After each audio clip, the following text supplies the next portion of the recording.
What's up, guys? It's Jesse here from Naps, and today we're going to be talking about the first two UFC 264 prelim fights. So these will be the prelims that are on ESPN Plus or UFC Fight Pass, depending on where you live.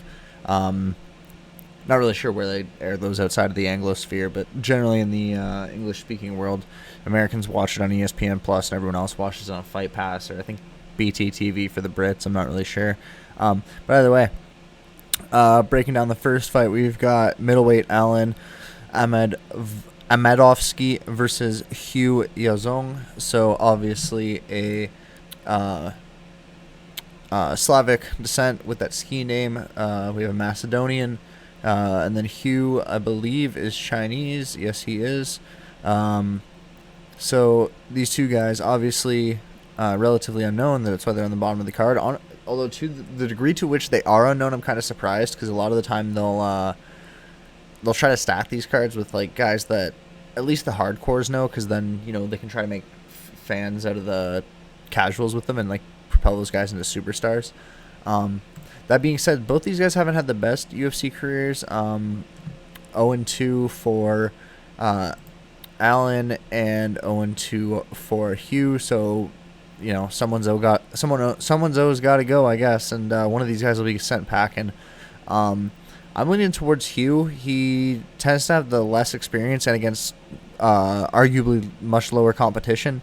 His record's only 3-2, and 2 losses in the UFC. The 3 guys he lost to were in the Chinese MMA League and Glory of Heroes. Nothing against those promotions, but obviously not top promotions outside the UFC. Whereas Allen, on the other hand, his record is 8-2, and he has been fighting. He was undefeated in Bellator, undefeated in Cage Warriors, and these are 2 of the better promotions outside the UFC that produce a lot of high-level talent. So, for Allen to be one of those top guys in both those organizations, I think says a lot about him. And even though he hasn't had 2 wins yet, or he's lost both his fights yet so far, I think he's definitely the hotter prospect. Although the big thing is, though, Allen is 33 years old, 1988, and Hugh is 1995, so he's 26 years old. So, usually the younger guy improves more, so maybe we'll see a very different Hugh than we've seen before, but I'm probably going to go with Allen. But again, with Hugh being so young, he could get cut from the UFC and come back and, be fighting for them again in 10 years. Right? His career's still got another 10, 15 years, depending on how his body holds up. So, I'm going to go with Allen on this one. I don't know if he'll get another knockout. Obviously, he's all 8 of his wins are by knockout. Maybe. It'll be interesting to see. He's definitely got the power to do it.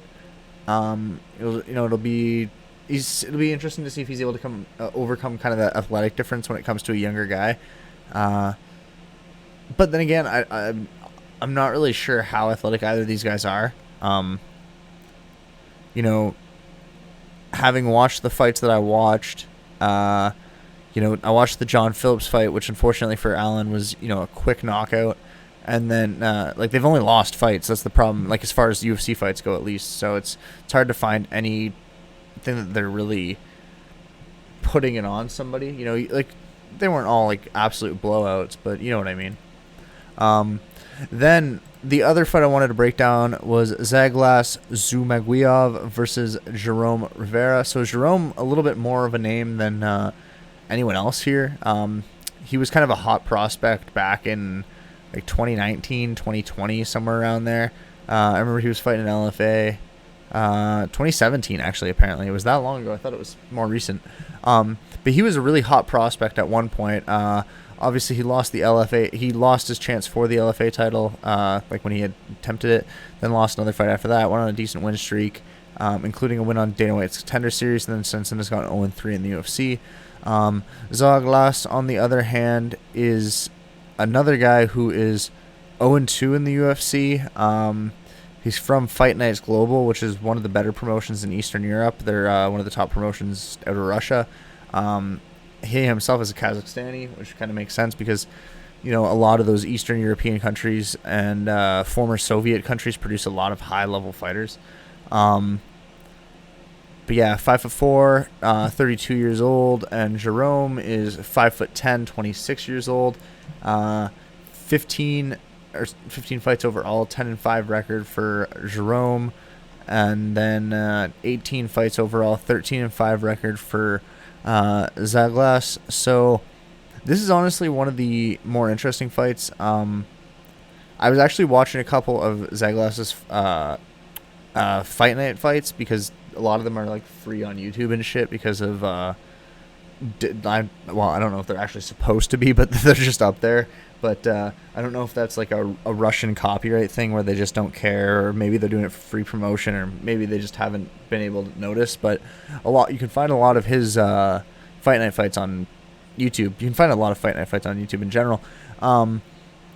But so I've seen a lot of his stuff, and he basically has that, that kind of Eastern European, former Soviet country style, just very well-rounded, very relentless pressure.